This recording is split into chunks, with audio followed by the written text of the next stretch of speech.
it's literally salt in an open wound. Exactly. When all Nikita's thinking about is how much he loves salt on his favorite pasta dish. And it's like, dog, you don't like you're not thinking about it in the right context, right? It's not spaghetti. This is a gaping wound in my leg.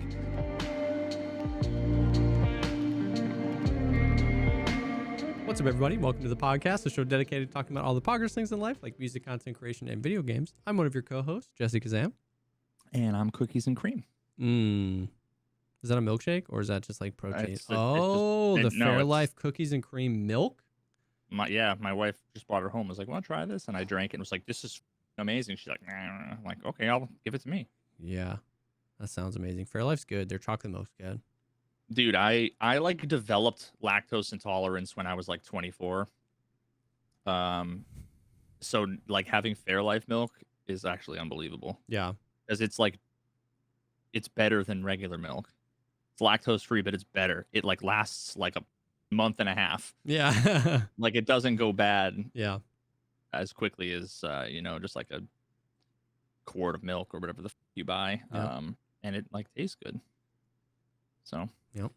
Hashtag sponsored by Fairlife Milk. Fairlife, hit us up. Go to fairlife.com/ this is definitely the podcast sponsor, and to get exactly Creamcast? 0%.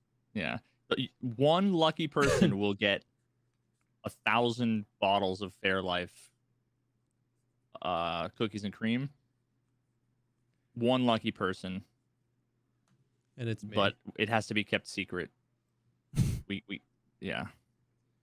Anyway. What's up? That's the start of the podcast. It's probably the best start we've had to a podcast. I think ever. Dude, the first 20 minutes of the stream today was me playing chess, staring at my laptop, watching the last 30 minutes of the last episode of 1899. Bro! Have you seen the whole season? Yes. Dude, they're so good. They're so good. It's the same people that made Dark. And they're so good at what they do. It's insane. I loved Dark, arguably one of my favorite series of all time. And even watching Dark, at no point was I standing there like mouth agape, like no way. Yeah. And that this happened for me. Dude. 1899. Very good. Yeah. Very good. Oh, so dude, it's like it gives me vibes, and we're not going to spoil anything. Yeah. It's new enough. It's new enough. Yeah. It's not like Star Wars Episode 1, the Avatar Menace or whatever. Yeah. You had to have been here before the podcast started to understand that mashup. Yep. It gives me like Dark meets Westworld. Yeah. Meets Black Mirror. It's so good. It's really good. It's so good, dude. You should watch. Netflix released an hour-long the making of. It was all behind the scenes and stuff like that. It's really cool. They used I think The Mandalorian was one of the only other shows to use it, but they used because they're filming during COVID, so they couldn't go on location. So they used the LED walls. Have you seen this? It's called like Volume. They build everything in Unreal Engine 5. Aren't they like domes? And it's a 270-degree LED wall, and then there's like some roof panels, but it's not like a dome. It's like a roof. And they talk a lot about that technology and how they build the worlds and how they like what it's good at, what it's not good at. Like, dude, it's sick. It's really cool. I wouldn't have known that at all. Exactly. Actually. Isn't that insane? Because they talk with the actors, and the actors are like, it's so sick. Like, it's so good. Because like so much more immersive than just like, being imagine, surrounded if you're standing on the edge, you've got your arm on the resting out, and you're supposed to be like looking out at the ocean wondrously, and you're just like 18 inches from a green screen. But 19-foot like Gundam or whatever, and you're supposed to be like, oh, I'm scared. But they're like sometimes it tricks you that it's being real. So one of the actors said that some people got seasick looking because like it's so realistic, like it's crazy, and they build all that stuff in Unreal, and they did that for The Mandalorian, and they did it for this, and dude, it was sick. So I just was watching the making of. I didn't finish it, but I was watching the making of last night. Yeah, it was a great show. I really liked 1899. Yeah, no, I can't wait. Do we know when the next season? I don't know. I don't even know if it was greenlit. I think it was. Of course it was greenlit. Well, of course, but this better get like a bajillion. Actually, was Dark like hugely critically acclaimed popular, or was it like no? Dark was more like cult following. Oh, it had to have been just because it was like German. Yeah, it's not going to get the same. And this is the same, being in so many different languages. I don't think it's going to be as popular as Stranger Things, but I do think it'll be popular enough to get more seasons. Yeah, they haven't greenlit it yet, as of 8 days ago at least. Yeah. It's so weird. Like, the one criticism I will give is some of the voice acting, like the English voiceovers, were pretty bad. Oh, that's because you watched them, which is terrible. Watch it in the original language with the subtitles on. See, it didn't even occur to me, because so many people actually are speaking English. Yeah. And I was kind of like, I'm usually in bed playing chess, half, paying attention. So it took me a couple episodes before I realized that, like, oh, these people aren't the actors. Yeah, because it just so happened I was paying attention when like the people speaking English were speaking English. So, but yeah, there's just a couple of moments where you see someone like looking at the scariest thing they've ever seen, and the voice is like, "Yeah, I'm so scared," and it's like, come on now. Yeah. And it just like auto selected English. Really? Like, it never gave me the option. Yeah. So I don't know if that's something like it defaults to your last selection. Yeah, probably because like you were saying, you watched Dark that way, so it probably just like auto defaulted to it because, So I'm assuming that it's like German and French probably are the two. Yeah, there's German, there's French, there's Cantonese, there's Polish, there's Spanish. Who speaks Spanish? The two brothers, the like priest brother and those guys. I don't think they're brothers. No, but no spoilers. Oh, okay. I mean, that's not really a big spoiler, but I was going to say, I don't think episode they say they're brothers. Like, I hope they're not brothers. Yeah, but anyways, they speak Spanish. That makes sense. But yeah, it was really cool. Oh yeah, no, I just want them to do more. I once again hate you for introducing me to a show that's like, oh yeah, that's one season. Yeah, we're still waiting on Severance season 2, bro. Oh yeah, has that been greenlit? I'm sure they just need to. That had to have made them like $1 gajillion, right? It says season 2. Oh, okay, wait. Severance Star says Britt Lower says season 2 is a roller coaster.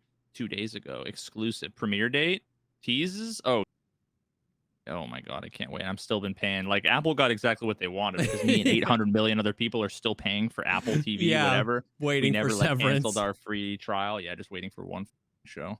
Yeah. So yeah. Anyway. Yeah. What's going on with you? Great. Not a whole lot. Just lots of Tarky news. Lots of Tarky news this week. Haven't been playing so much DMZ or COD. Just again, not really. I still enjoy. Oh, I've been playing Warhammer. I think you like popped in the other day. I was playing Warhammer. I did a sponsorship for them, but that ended up just being really fun. We talked about that last week. It's basically like if Doom and Left 4 Dead had a baby. That's been super fun. And then they did the server stuff we're talking about in Tarkov, so that got me interested again. And then the event ended, which got me interested again because that stupid event was over. So yeah, I've been playing a lot of Tarky. Hell yeah. I think the only I obviously haven't been playing Tarky, but the only non-Tarkov thing I'll get out of the way real quick before we get into Tarkov and then story time. Is so I finally got to 1,000 elo in nice. Got to, which is just a totally arbitrary milestone, but I was grinding for it. That's a nice number. So yeah, got to 1,000, and there's something called Arena Kings. Dude, this is genius, and more. I wish more like companies would do this. Every Wednesday they have a bunch of different tournaments, different days of the week and whatever. But Arena Kings is anybody can join, although there's like prizes for streamers. Okay. So if because you can connect your stream to your chess.com account. And if you come into my chat and do !chess, you get a link to chess.com and you can check it out and blah, blah, blah. And I'm affiliated and I, get a couple bucks if you end up signing up for premium, all that good stuff. But that's dope. Obviously, there's a ton you can do on the website for free. So yeah. So what was it, yesterday? Yeah, today's Thursday. Yesterday, did Arena Kings, and it's like the prizes are gift subs from chess.com. They like Oh drop in yeah, your. which is so sick. It's such a sick, yeah, it's such a sick like way to do. So there's like the top, like whoever wins gets 75 gifted subs. It's like 75, 50, whatever, all the way down to like 10, the Yeah. top 10, or like the bottom 5 and the top 10 get like 10 gifted subs. And then whoever is the number one streamer under 1200, under 1400, under 1600, under 2000, they get 10 gifted subs as well. I won the under 1200. I was 25th out of 1,000 people. That's crazy. Dude, it's wild. So you won the under 1200. So you're playing with people anywhere up to 1200 elo. No, I mean, I was playing. You can. There's actually been bugs before on chess.com where like Hikaru, who is like one of the best in the world, like 3300, he will play against like a 200 because like there's a glitch where and you're just like, oh, I'm so turns. Sorry. Yeah.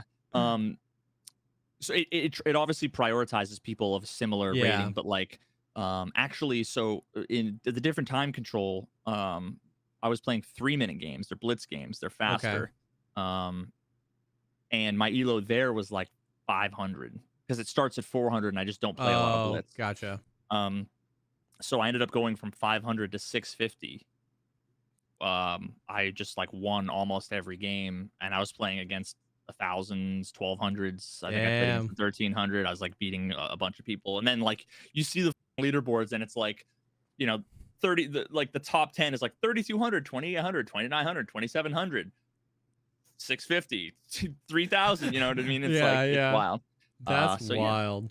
So I'm stoked that actually went better than I thought it was going to. So Wednesdays at noon Eastern or 9 a.m. Pacific. So it's a thing that they do every week?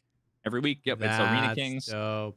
And you just play, you just keep playing. And every time you win, you get a certain amount of points. So that's if really you can cool. win the most amount of games as fast as you can, you know, so like if I won 20 games and like the best player in the world with 3000 elo won 19 games, I think technically I would win. Yeah. I think you get like points based on the number of wins. So you can kind of compete against even the best players in the world, but while you're competing against playing people of the same skill. That's really cool. That's actually kind of sick. That that's dope.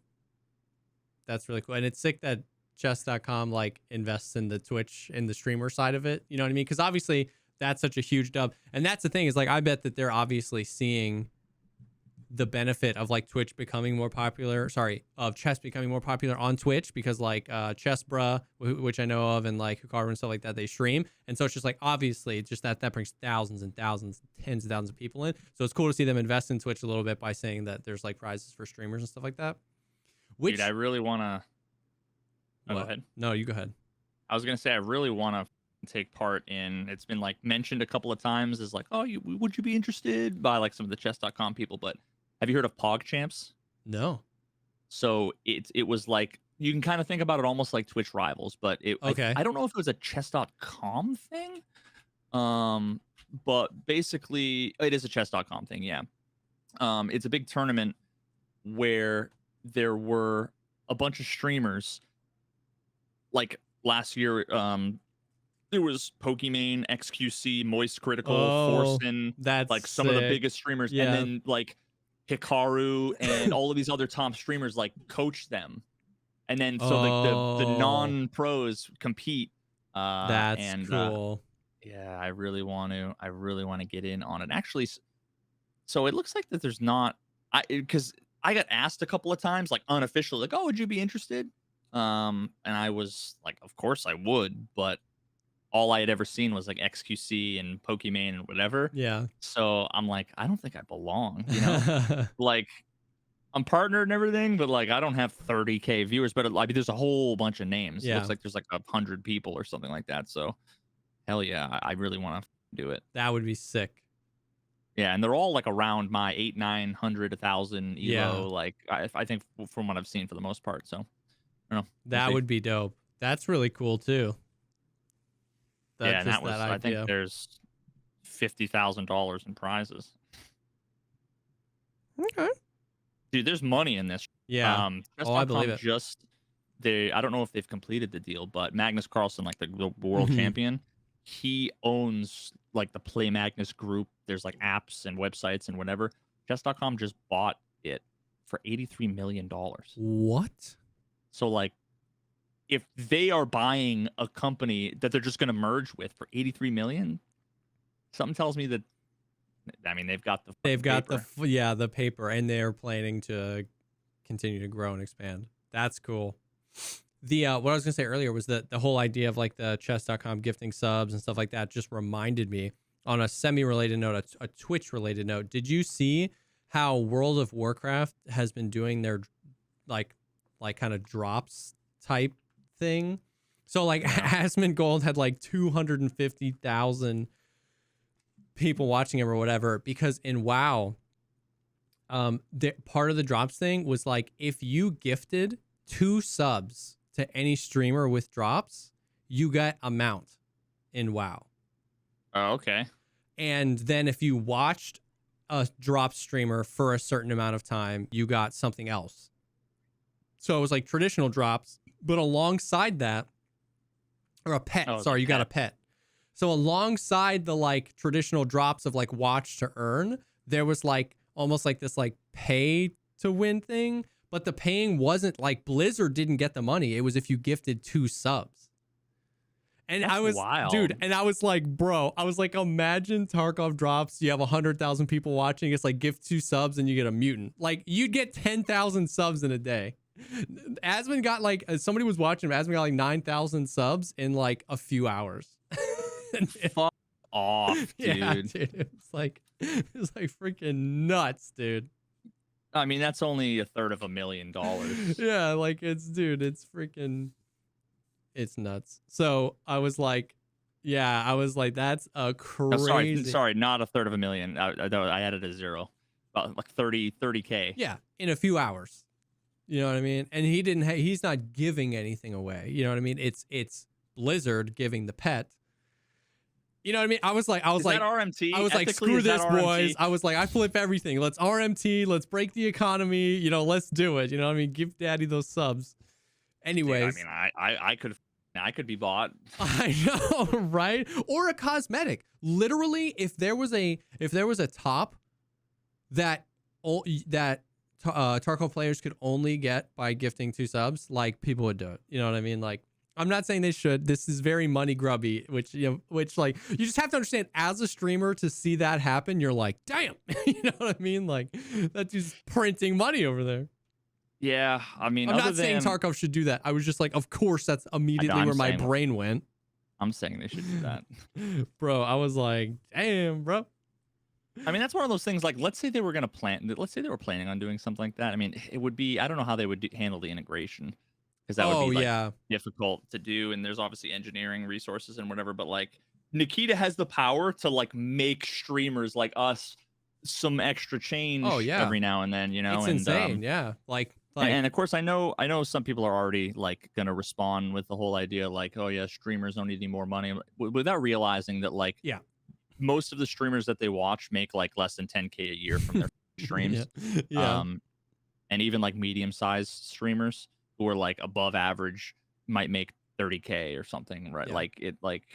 Or they only watch, you know, like Landmark and Pestilently and assume every streamer just makes, you know, buku bucks. You know what I mean? It's like, that's just not how it works. Yep. And it's like, look at it from a 10,000 foot view. It's a very mutually beneficial relationship, right? Like, you know what I mean? Mutually, like the triforce of mutual, you know what I mean? Would you rather see Tarkov in a Facebook ad, like a targeted Facebook ad, or Instagram ad, which is where mostly marketing dollars go these days? Or would you just watch a streamer you already watch? You know what I mean? Like I found Tarkov because I was watching Grims. I used to watch Grims play Fortnite, and then Grims played Tarkov, and that was the literal first time I heard about Tarkov. And now I have, you know, and now I'm a Tarkov guy. So it's like, everybody wins. Anyways, we don't have to get into the minutia of marketing and Twitch streamers and their role in gaming, but I just found that to be, I didn't even know that that type of thing was possible, dude. Like gift a sub and you get a cosmetic or something so it's not pay to win, but it's something people will do. It doesn't directly benefit Blizzard. Obviously, it benefits Blizzard to have Asmongold have 275,000 people watching him, but those people aren't paying Blizzard, they're paying Twitch, and Twitch is obviously down with it. Obviously, the streamers are obviously down with it. Blizzard's obviously down with it. It's interesting. Yeah. Speaking of, on this, there's actually two things that kind of segue from this into Tarkov stuff. One is that a few folks mentioned that maybe, and this might be true, maybe the reason why BSG hasn't been doing drops might have to do with the sort of geopolitical climate and regulations, and I don't know if that's true, if that's a rumor. It makes sense. It makes sense as to why they would like take on the engineering tasks of doing that is a lot of work, takes down their website, barely works. Yeah. It involves more work on the viewer side to log in and use codes and have to click on the stoplights and crosswalks and boats. And dude, I hate those. Captchas. For some reason, the captchas on Tarkov's website are the worst captchas. It's like their own brand of bad captchas where it's like select all the motorcycles and there's like 3 scooters, a bicycle, and a motorcycle, and you're like, I'm not sure they know what a motorcycle is. I'm not sure because like I don't consider this moped a motorcycle, and then it's like, choose all the squares in this picture that are stoplights, and it's like, does that include the poles? Does it include the vertical poles, the horizontal pole? Like there's 3 one pixels box of the with corner. 1 pixel, and you're like, are you intelligent enough to know that if I select this, it's technically right? Yeah, dude. Yeah, it's either a computer does it and I don't trust it, or a human does it and I don't trust them. Yeah. So yeah. But anyway, so there's that, and then there's the I haven't touched Tarkov in 3 months, and yet still somehow I get roped into Tarkov drama. Did you hear about Wanpeg's video 3 days ago? Yeah. Yeah. Well, what did you hear? I want to know what you heard. Well, I was lurking in your stream when it happened, and I just let it happen. I didn't want to say anything. Yeah. Yeah. So Wanpeg put out a video 3 days ago. Major new ammo leaks for the KS-23 and the grenade launcher. So he did the whole breaking news. There's been leaks. Which basically, there are ammos on Battle Buddy that aren't in the game. So I guess he found out about that and was like, oh, which is, I think I brought those things up to you too. I was like, I actually think on a podcast, I was like, yo, somebody told me that there was like some new ammos, and I like talked about them super briefly. There's been items that there are items that aren't in the game that are in there, and there's items that are in the game that aren't in there. Not.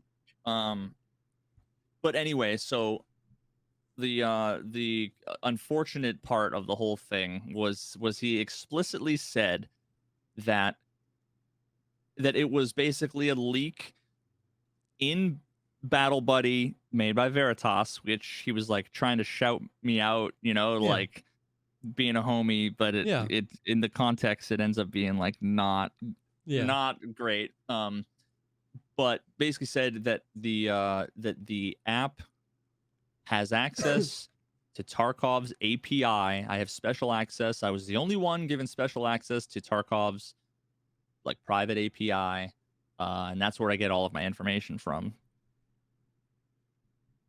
And that isn't true. Which I know absolutely nothing about APIs or backends or data mining or whatever. So I have no idea how inaccurate or accurate that is.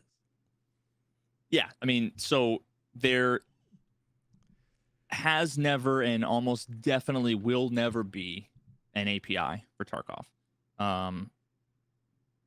It's just a ton of work. You need to having an API for your game is like having a Airbnb in your house that you live in. Like you need, like you just need to live in your house differently. Yeah. You get, like if you have guests over, then you're not going to be leaving your laundry around like you might. You're not going to leave dishes in the sink like you might. The problem is that BSG's house is too much of a mess to like invite anybody in. Yeah. It would take too much work to tidy everything up and to like renovate the basement, add an in-law apartment, i.e. an API. So it'll just never happen. Now, I originally had offered maybe 3 years ago, because I wanted to make an app that was either standalone or could integrate with Battle Buddy that would let you do things like hideout management and gun building, pick up your insurance, do messaging, whatever.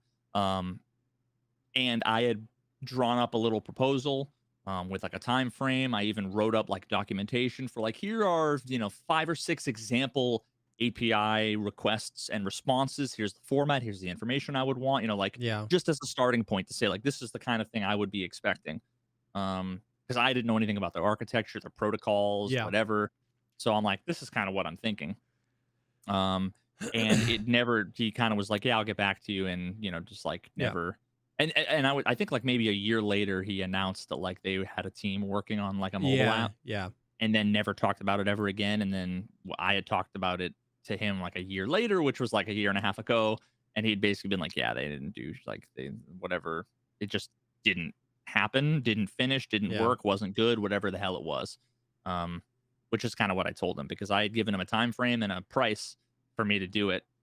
And he basically said like, oh, I can get like 17 Croatian teenagers to do it for that price. And I was like, yeah, well, you know exactly how it's going to turn out if you do that. And he's like, yeah, pretty much. And that's exactly what happened, which is why we don't have one. So, but like in a nutshell, when you think about like the wiki, when you think about the ammo charts, a ton of the information in the wiki is crowdsourced, like wikis are, quests and stuff like that. But all of the ballistics stuff, all of that, there's a ton of information that's effectively data mined. Yeah. The same thing with the ammo charts. Yeah. They're basically data mined. But it's one of those things like, and I'm just going to be like completely like open and candid, because I don't believe in like people needing to. The problem is that if you don't talk about these things, then people speculate and they make up, which is kind of what happened with One Peg. He just made up, but he assumed based on maybe some semi-reasonable logical leaps. And what his understanding was, a lot of it was wrong. And then, stated it as fact. But yeah, so I'm just going to say it. I don't care if it makes anybody angry. In a nutshell, like, Tarkov would not be what it is without the ammo chart and the wiki. Oh, yeah, for sure. Because of how badly designed complexity and information sharing, communication wise, whatever, because there's no explanation about how the things work, because they don't work like you would expect in real life or like any other game. So many mechanics had to basically either been tested to death and or data mined for them to have the player base understand it. Now, I understand that, Nikita and or the developers, they really want this fog of war to where you'll never know. But I hate to say it, it's just unrealistic. The moment a quest comes out, as much as you want the quest to be this thing that everybody discovers, 37 minutes after the patch, someone will have a video tutorial on it. It's just the nature of the beast. So the idea that you want this like control and closure over your game, I'm sorry, but it's just impossible in this day and age, unless you're like procedurally generated. And your procedure is so complex and dynamic that no amount of like, these are the 17 different types of dungeons that can be generated. And, you know what I mean? Then you're just never going to have that. So the fact that people understand quests and ballistics and all kinds of other stuff that isn't explicitly given to them. That's basically data mined from the wiki and in the ammo charts. Yep. That has raised the level of enjoyment and understanding in the game, I think. In Tarkov, yeah, for sure. Massively. If people didn't understand, I mean, the fact that so many people are asking and want these guides and want these videos to consume this stuff, yeah, it just goes to show you that there's a demand. Yep. And yeah, the aspects of Tarkov that are totally opaque to users that are then made clear on these external sources, those are not strengths of Tarkov. Yeah. They are weaknesses of Tarkov that are then filled the gaps by the community. Yeah.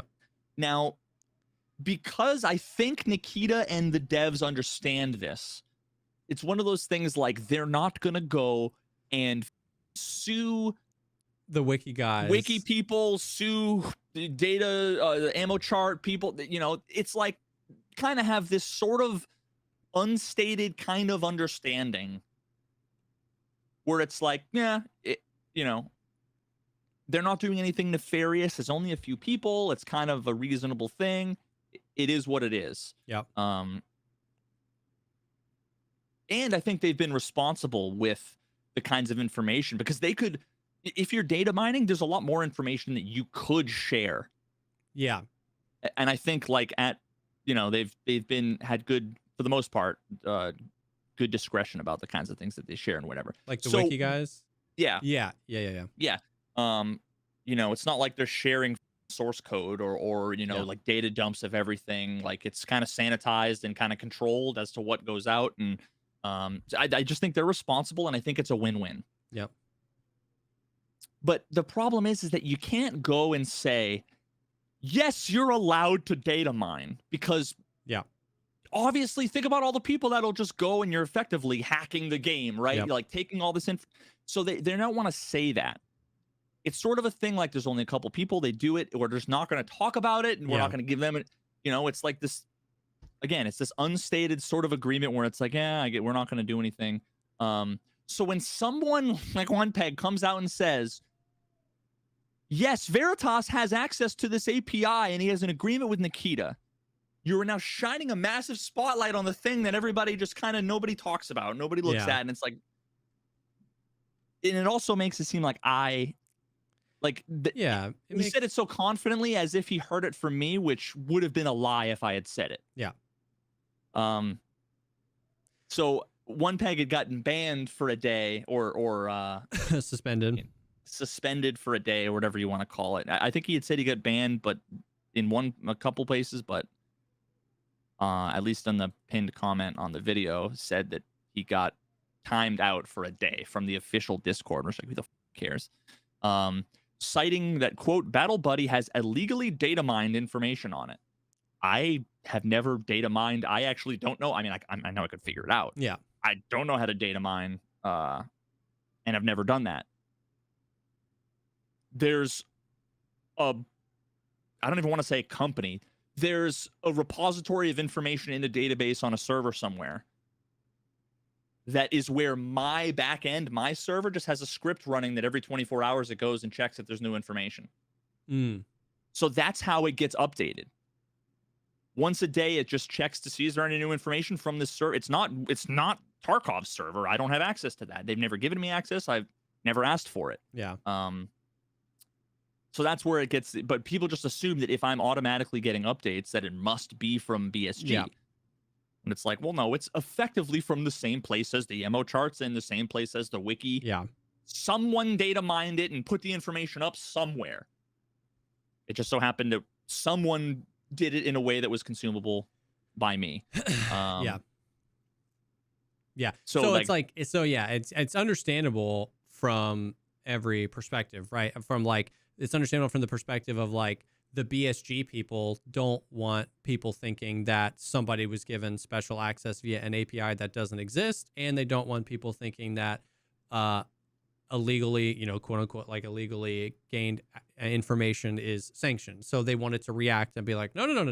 And then it's also understandable for you to be like, because I don't know anything. Like if I would have watched that video, I probably would have believed it because I don't know what an API is. I don't know what API stands for. I don't know anything. So all I know is that you have made BattleBuy and you get the information. So if he was like the API, I'd be like, yeah, sure.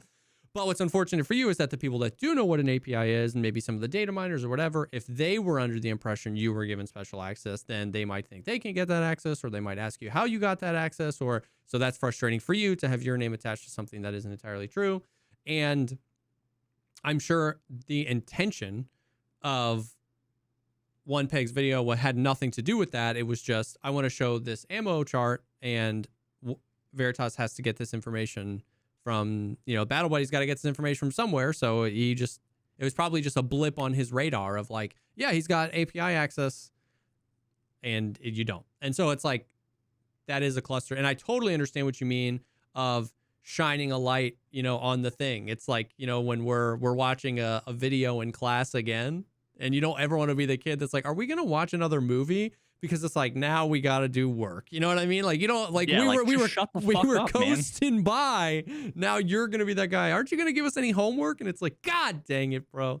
Yeah, you get the substitute teacher, and the substitute teacher's like, they didn't leave anything for me, so I think we're just going to watch this Bill Nye episode. It's in the desk. It's in the dresser. It's in the desk. They told me she... Exactly. And you're like, shut the up, like... Yeah, so But that's actually not even the best example.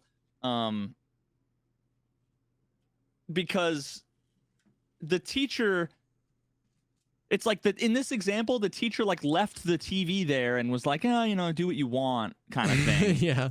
You know what I mean? Like, yeah, you switched it to ESPN. He kind of knew, but it was like, whatever. And then somebody was like, are we supposed to be watching ESPN? It's like, well, now I have to now everyone knows I know. So I have to get up and go switch it back. Someone went to the principal and said, hey, the substitute teacher's letting us watch a movie again, but we're supposed to do homework. So then the substitute teacher's like, I never said that. I never said that. I never said that. Yeah. And then the substitute teacher has to put everybody in detention. Yeah. Yeah. That's unfortunate. Yeah. Yeah. So, I mean, I haven't illegally data mined anything. And, this all just came up because we're talking about streamers and making money. And I mean, I have, approaching 1 million installs on Battle Buddy, and I've never once monetized it. There's no ads. I've never asked for money. I've never made a dime from this, And I'm like, like the moment anybody wants to come to me from BSG and give me a hard time, I'll shut the down. Yeah. Please. Someone wants to pee in the sandbox. Sorry, no more sandbox. You know what I mean? Like, because it ain't worth it's not worth me getting gray hairs over this when I'm not even playing the goddamn game. Yeah, for sure. To have to deal with like, did you hear about, are you going to get banned because you were legally data mined? I'm like, what the are you talking about? Yeah. But, I feel like either Nikita would have reached out to me or like some.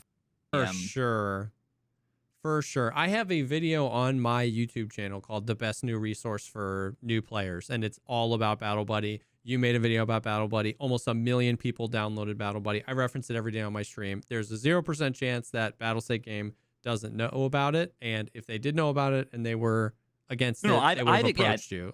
And I've explicitly spoken to Nikita about it. Yeah. Shown him information from it, screenshots from it when I'm showing bugs and other things like that. And I'm not even going to, it doesn't matter. Yeah. I'll just say, if they have a problem with it, it would be news to me. Yeah. I'll just say that. Yeah. Yeah. So yeah, it's unfortunate. I totally understand though. Yeah. So anyway, that's that. We'll get that out of the way. So that's that. No illegal data mining has been done here by me. By Veritas. Yeah. I'm just, dude, I didn't make the crack. I'm just selling it. Yeah, I'm just selling the crack. Officer, what do you mean? I didn't make the heroin. Oh, man. Well, in other Tarkov related news, I see you put that. I was going to ask you about that Blaze clip. There's a clip from Blaze. He was streaming and some dude just flies up to him on reserve and it's like, shoot me, bro. Shoot me in the head, bro. And Blaze shoots him a bunch. He like flies out. He zips back. He's flying around and Blaze just disconnects. which He's is got like a knee up in the what air. a It's like Chad this move. weird... Yeah, it's like a mid-jump animation. He's got like his knee up. Yeah. Unfortunate. So that's maybe the second time I've ever even seen a clip of someone flying around. So I actually have like I want to hear your thoughts on this, because I feel like the reason why people are going to do that is because they want attention. Yeah. So I wonder if, and I'm not one to say like, don't shine a light on these people because they just want attention, but like, why do you think Landmark gets so many more of those types of people? It's because he's got more viewers, right? So I just wonder if these people are having clips posted to them being like, this is the state of Tarkov. I feel like and here's my gut. I could be wrong. I haven't played. Maybe it is the state of Tarkov, but my gut is that it makes Tarkov look worse than it is. Yeah. It adds fuel to the fire and might actually promote more people to do it. In very much the same way that people were criticizing me when I did the interview with the cheater, interview with the streamer who admitted to, I got to confess to cheating. You know, they said, oh, well, you're just glorifying this person and you're going to make more people do it. And honestly, I would argue, and I think anybody who watched it, it no way glorified it. And if anything, it made cheaters look sad and stupid. Yeah.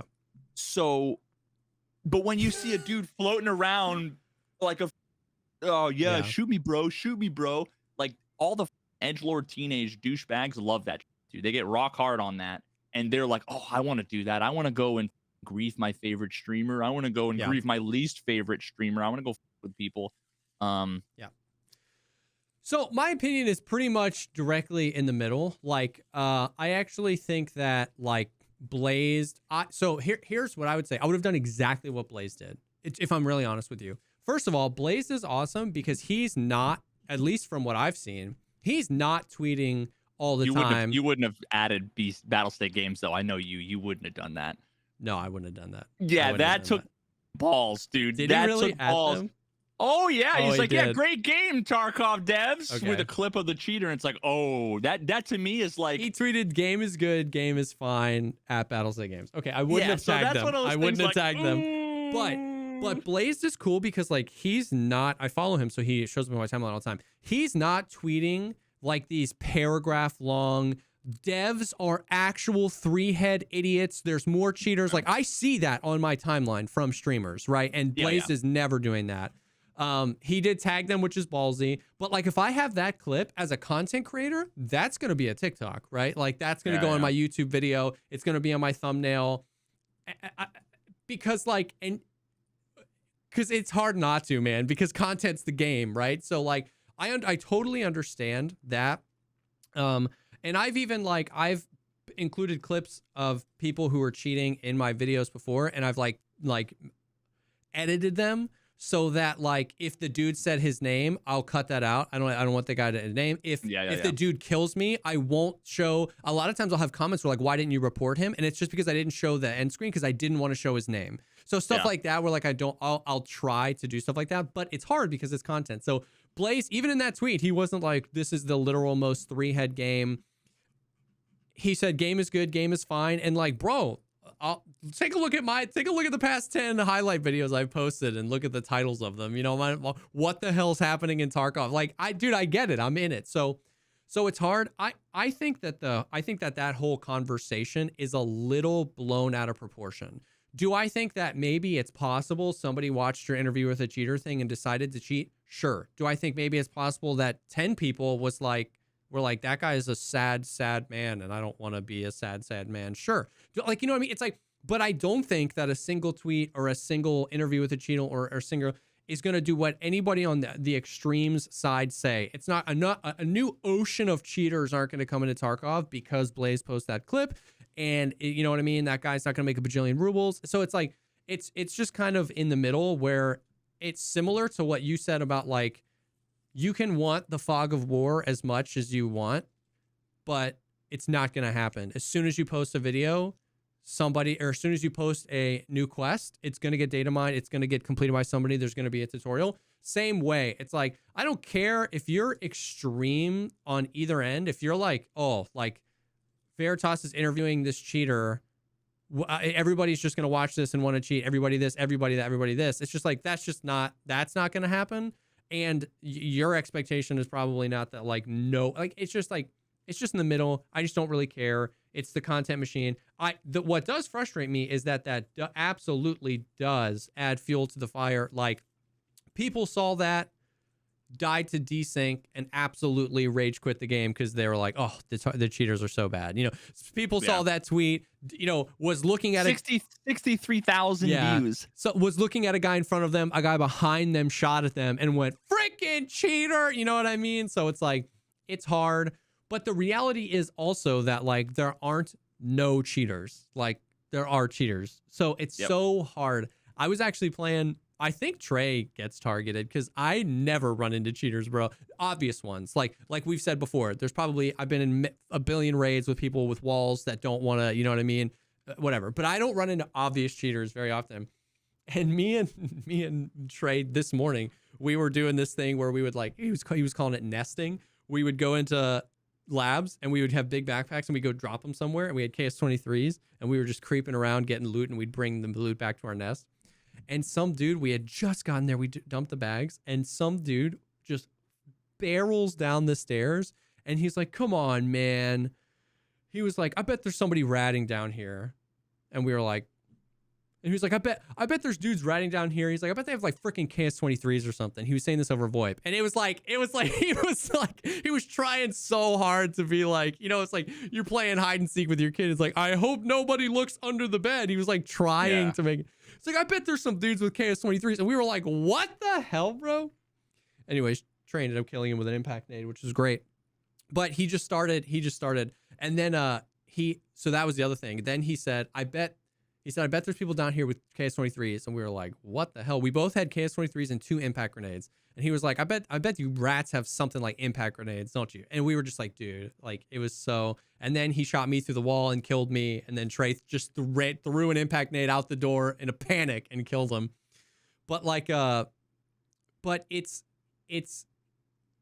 hard because, like, the whole thing is just, in my opinion, not worth losing sleep over for me anymore, because I just can't control it. If I convince everyone in my circle to stop posting clips of cheaters, the amount of clips of cheaters, the percentage of the amount of clips of cheaters goes down less than 1%. Because my circle is not big enough, right? There are too many people who play Tarkov. There are too many people that stream Tarkov. There are too many people that post YouTube videos of Tarkov. There are too many Discords where people share clips. So if we somehow convince all our listeners and all of our followers and everything to let's stop posting clips of people cheating, it's a drop in the bucket. And so it's just like, I just have to stop. If I see a clip and I think it's funny, I'll chuckle. If I see a clip and it frustrates me, I just swipe on by. It just. Yeah, no, I mean, I don't want to give the impression like I'm saying. Oh, no, the clip. I watched. Just makes you think. I watched that. Yeah, no, I watched that, and I think, like, you know, Battle State needs to see that. You know, people. The thing is that I just don't trust the masses. Correct. Quote unquote the masses, because the average random Twitter user in the Tarkov community is 16 IQ, especially if you go down and read the comments. Like, but I can't help but when I see that think, like, you know, that every single one of the bigger Tarkov content creator people, the types of people that will get, I'm picturing Landmark being like, yo, dog, what up? And, like, talking to them and, like, hamming it up, and it's like great content. Yeah. But at the same time, it's like when you have 10,000 viewers and then you turn it into a YouTube video that gets 6-figure viewership and all that stuff, it's like, if anything, I'm impressed that they don't do that because they could for really good free content.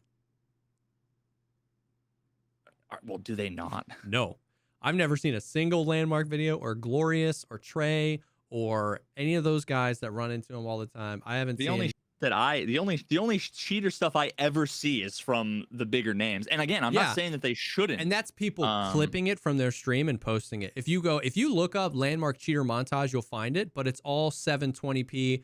People do it on their own. I don't think Landmark, I'm sure Landmark's clickbaited the cheater did what in some of his videos before, but I've never seen just like a 14-minute montage of his on his channel of meme cheater content, and I'm sure it would get a bajillion views.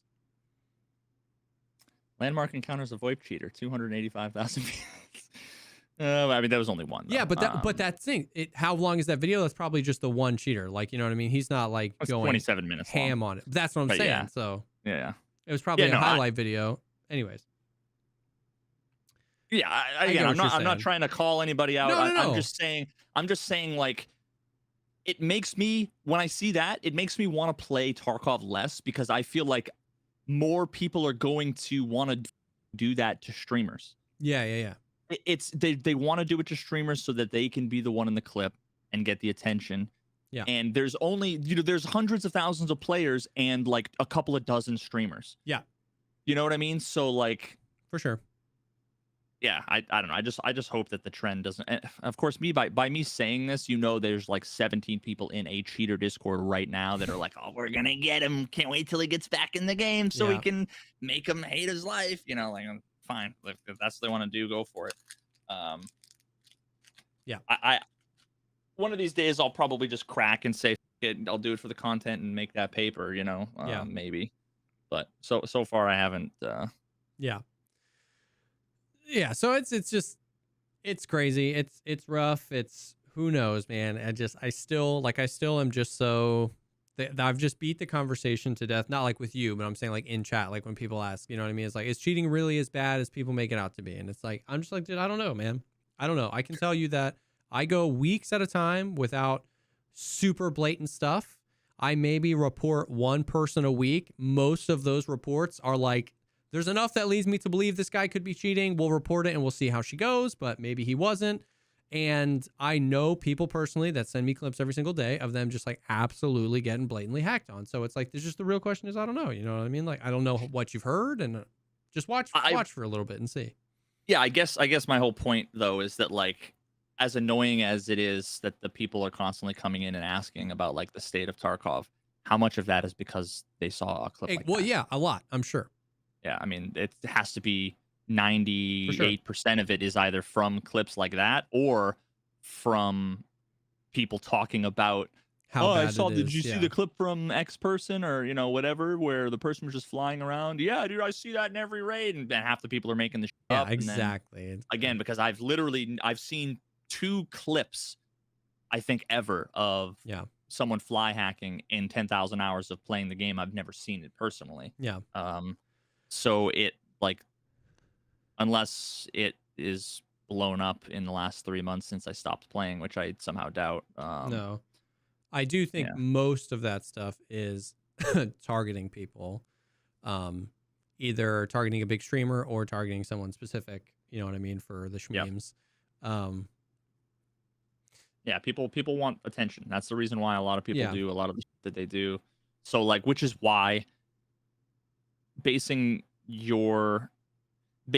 like what your experience playing a game is going to be like on how a content creator, what they experience in their content, whether it's highlight videos or whether it's whatever, it's just unrealistic. It's the young boy equivalent of little girls reading Teen Vogue magazine and getting like body image issues. Yeah. It's that, but for young boys playing video games. They want to be Giga Chad landmarks, and they expect to, that every time they die, it's all running around to cheaters. Yeah. Just like, I weigh 93 pounds. I'm morbidly obese. I need to lose more weight, and I need to wear more makeup, or whatever. Also, check yourself if that's your opinion, because if you watch Landmark all night and he encounters one cheater and you go, man, there's cheaters are infesting Tarkov, just watch yourself the next time Landmark goes, man, this gun really should be nerfed. And then you go, well, you play 10 times more than the rest of us. You don't have the right thing. You're right. It's like you're the same person. Exactly. You can't be like, well, you play so much more than the rest of us. Your opinion is invalid. And if he plays so much more than the rest of us and runs into one cheater in a night, how can you then assume that all of your raids will have cheaters? Like, I thought he plays so much more than you. You know what I mean? So it's just like,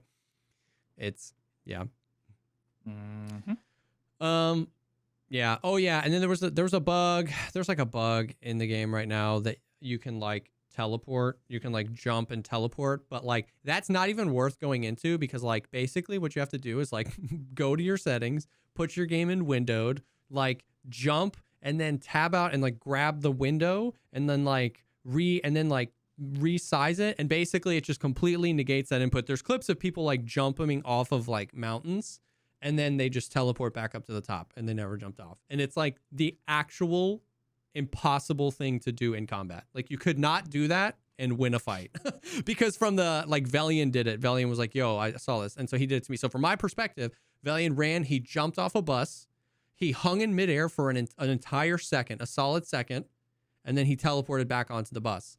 And he was like, while I'm doing this, I have like no input over my character and I'm floating in the air. So I could just, I could have just shoot him. It's the type of shit you would do in like a speed run. Yeah. To shave off 45 minutes. Yeah. It takes 6 minutes, but you take 45 minutes off the speed run. Yeah, but exactly. Not something you'll experience so it's in like combat. If you were fighting somebody, you win the fight if they try to do that bullcrap because they're going to hang in the air for a second and you can just shoot them and they have no input over the thing. So it's like, it was like, so it's so awkward and like people were kind of freaking out because like streamers were like showing how to do it and yeah, whatever. Maybe they'll fix it or whatever, but it's just like, you're not going to, it's not like the dolphin dive where like you're not going to run into somebody doing that. Bro, that reminds me, did you see any, like, so the cheaters have already infested Warzone and in the Call of Duty, you know, the boats, they're flying the little pontoon boats around. They're like, they get to the ceiling of the skybox and just fly around until the circle gets down to just like them and one other person. And then they drop down. It's the most ridiculous thing, bro. Oh God. Anyways. All right. So that stuff out of the way. Let's talk about some of the like changes and stuff that's come to talk about the past few weeks. Have you seen at all the server infrastructure changes? I saw all the drama, the thumbnails, of course, of all the videos. Yeah. But yeah. So basically, that's as far as I got. You know how you can select your server? You can select one specific server and you can just only connect to that server. Yeah, that's the anti-cheat, I thought, right? Yeah. How am I supposed to avoid cheaters now? Yeah. Oh, bro. So, yeah, we'll talk about how ridiculous some of these push was. But the new system is it's regionalized. So now, like for instance, there's like 6 regions in America. Everybody else, like every game ever. Yeah. There's NA North, there's NA East, there's NA South, there's NA Central, there's NA West.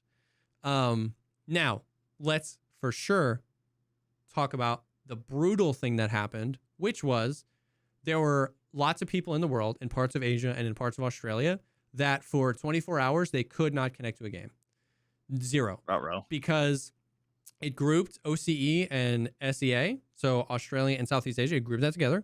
And because some of those people legitimately can only connect to 1 or 2 servers, they couldn't select those servers. They selected the region, and it kept trying to maybe connect them to an Asia server that needed a person. And as soon as they would spawn in, they would get ping kicked and then they had no control. And so for 24 hours, there were like a certain group of people that couldn't play. The literal very next morning, 24 hours later, they took the game down, they updated it, and now OCE is its own region. And so like I saw a screenshot, Pestily has like 22 ping to the OCE region. You know what I mean? And then like SEA was its own region. And so now because people in Asia aren't trying to be connected to Australia games and Australia is now trying to get connected, that is largely fixed. Everybody can play the game right now. As far as I know, if you're having trouble, you know, I can't do anything. I was going to say, let me know. I can't do anything. But it seems like that issue has been fixed. So what that has led to is in like a really noticeable difference in how full the raids are. I was never the guy that claimed I find dead raids. I would say most of my raids I wouldn't consider dead. However, I didn't realize that most of my raids were probably only 50% full or 70% full. Because like I didn't realize how subconsciously I was trained to get into 1, maybe 2 fights and then completely let my guard down. Like I just like. Or are the raids like super full now, or are you saying they're super dead? Super full. Super full. Like I've run into a few that are quiet, but like most of the time they're super full. Like spawn fights. Like there are people like, you know what I mean? The other day. So you're experiencing what the average person has been experiencing forever, who just had auto. Yeah. So, well, I had auto. I think I've changed. I selected every single. I didn't have auto on, but I selected every single server under like 120 ping, and then So why? Well, why would something be different? Like, how would these changes have changed the number of players in a raid? And I guess that's what I don't understand. Because more people now are basically on auto. As I was maybe a rare one that was on auto, and now more people are being filtered into all those servers I was given access to that were on just a few servers or were trying to connect to weird servers. So everybody was pushed into auto, and then the new logic or whatever infrastructure of it, because I think alongside with regionalizing it, they messed with like it's trying to prioritize full raids. So if I can connect to a server with 22 ping and a different server with 28 ping, and the 28 ping customs queue needs one player to make it full, you know what I mean? I don't know. All I know is that the raids are much more full. Much more full. Very noticeably. And every single person that I've talked to has said the exact same thing. Now, people started freaking out, and they were saying that it was going to be easier to stream snipe. They were saying it's going to be harder to get rid of cheaters. People are saying like, and then this one was rich. All the cheaters like to go to only a few specific servers that we all know to avoid, and now they're going to be everywhere. And I was like, yeah. And then when you talked, what servers are that? I didn't know to avoid those servers. Like, yeah. Well, I mean, I always thought this was funny when back in the day, I'd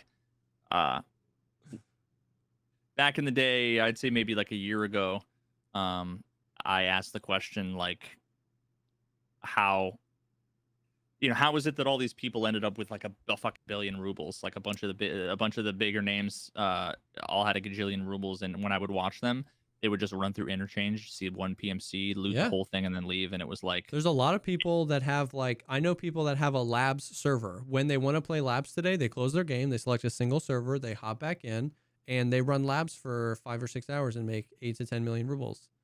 Yeah, well, so I would say that my experience was different than theirs, and then I would get gaslit by a third of the community that would basically be saying, your dog compared to this person is so much better than you in combat. Look at this highlight video. Look at how much money he has.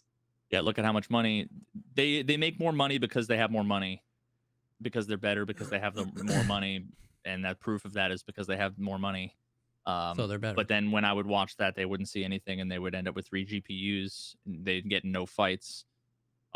Meet up with like a stream sniping friendly player scav, have a funny VoIP encounter, and then leave. Yeah. And then when I talked to a couple of those folks, they're like, oh yeah, that's because I used these 3 servers at these time periods, or I used this one server at this time period, and then at this threshold of like 5 p.m. I switch over to this time, because they wanted to be on as dead a server as possible to avoid PvP and to basically just make it so they could farm money. But the funny thing is that when I talked to different people, and they'd also say cheaters, person A would say, you want to be on server 1 but not server 2 because that's where all the cheaters are. And then I talk to streamer B, and they'd say server 2 is the one you want, server 1 is full of cheaters. And it was like, legit, you don't have everybody's. It was just it's all wives' tales. It's all confirmation bias. It's all whatever. I don't know, man. And maybe there were some servers that there are some cheater discords that they said, let's use these servers. But I would say if that server existed and 10 people told me what the server was, I would get 8 different answers and I wouldn't believe any of them. I'm not saying that it doesn't exist. I'm saying what you're saying and what I agree with is that if it exists, none of us know. And how we all think we know is mostly confirmation bias and less actual knowledge. I completely agree with that. So it's like, it's weird because like this is a normal thing, right? Like it was weird that in an FPS game you could select your server. Like it's normally either regions or you can't select anything, right? It just auto selects for you. Or it's like a DayZ where there's a server list. Or because they're individual servers. Exactly.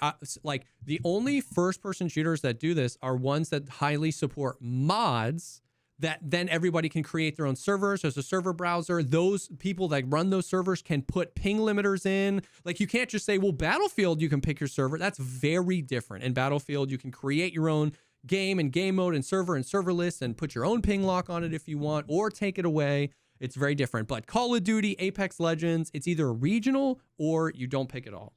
Yeah, and even back in the day, like honestly, nothing changed significantly with the servers other than the groups got bigger. Yeah. Before, Miami wasn't one server. It wasn't one computer. Yeah. Where one group of people with one raid, right? Yeah. It was a cluster of, yeah, I don't know how many, dozens, hundreds, thousands. I have no idea. So now it's just no longer you're on Miami. Now it's, Yeah. NA East, and it takes the 4 servers that you had, and now it's 14 Yeah. in one selection. So exactly. it just expanded the things that already existed to be larger now. So you have less granular control. Now, a legitimate negative of this is people can't play together across from other continents nearly as consistently, right? So if someone is living like, if I'm trying to play with somebody in EU, like Tweak, right? Tweak can't connect to every single NA East server, right? He can't connect maybe to Miami because Miami is way west of him and south, but he can connect to Boston. So we could both just select Boston. I can connect with good ping, he can connect with good ping, and we can both play. But his ping might be like 90 or something. But now he has to select, Tweak is in Texas now, but you know what I mean. Now he would have to select NA East. And if NA East tries to put us in Miami, well, he would never even try to queue for a raid in Miami because he knows that's too far away, but the system doesn't know. It'll put us in a raid in Miami. He'll get immediately ping kicked. And especially people that are in like Australia that try and connect with people on the West Coast, there were only a few servers they connect to. That is a very obvious downside, and that's very frustrating. And I saw Desmond tweet about this, and I think Pesley mentioned this too. I don't see how this would be a problem. Maybe you can, and I'm scared to talk about this in chat because I feel like I'm going to get a billion answers that aren't real answers. So maybe you tell me. Why not have no server select, no region select? It just automatically, like in Call of Duty, you log in and it knows where you are and it's trying to keep you in low ping servers, and then remove the ping limit.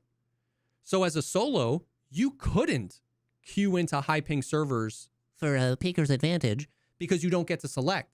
But if I linked up with Pestily, it would just put one of us on high ping and we would know that freaking anyway.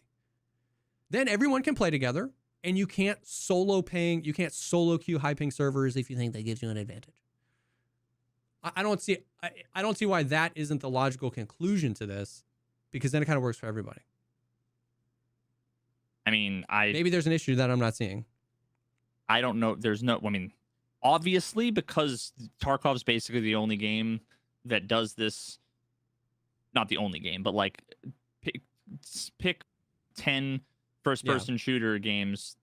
Tarkov is the only one out of the top 10 that'll come to your mind. There's no reason why that isn't specific to Tarkov. It could be that they want to. I don't know. Maybe it's someone mentioned VPN. Maybe it's like they're trying to prevent people running virtual machine VPN cheats on top of all that. And then I don't know. But my thought is like, because some people have said that to me before too. It's like, so in that version of reality, I haven't been given an answer of something that somebody couldn't use right now. Like you can use a VPN to get past the system now. So making that change and making it better for everybody that doesn't use a VPN, it's just those people that were going to VPN were probably going to VPN anyway because they're probably region locked anyway. So it's like that I don't understand. You know, somebody was like, well, the people that still want to do that, they would just like get a friend to invite them and then disconnect. And I'm like, okay, so what you're saying is this solution would make it harder for them, but not impossible. I don't see why that wouldn't be beneficial. Like, yeah, it's not impossible, but it's still harder. Like, you know what I mean? So yeah, I'm not a network specialist here. I don't know, but it seems like to 99% of the player base, that would be a dub, because most likely the largest majority of the player base didn't even know there was a server selector anyway. And so a lot of the casual players probably didn't ever select their server, so they wouldn't care if it auto-picked them for them. And then for a large majority of the player base that play with friends across the countries or whatever, they would benefit from that change too. And I don't know, like my gut tells me that like either it's community members that would like backlash if they removed it, or maybe even content creator backlash. Yeah, I mean, maybe, I don't know. But but I think that it's largely something that is maybe understandable in the context of a game in beta, and you want to be able to, if there's issues with some server, you want to be able to have the True. people have control. I don't know. Yeah. I really genuinely hope that they remove all of that when the game goes 1.0, Me because too. it doesn't belong. You could argue something like that might possibly belong in a beta.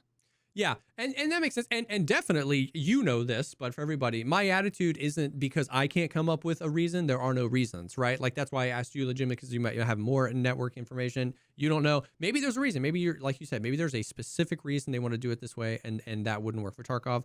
I just don't know what that is. And I heard, and I've seen more than one person suggest that solution online, where it was like, if we just got rid of the ping limit and you couldn't select, then most people don't notice except for the benefits. But yeah, maybe that's something they're working towards. Maybe this was a first step to that. I would say for me, selfishly, this change has been beneficial because raids are fuller. Also, there was a thing where it was like, a lot of people were like, well, it only helps the PvP chads.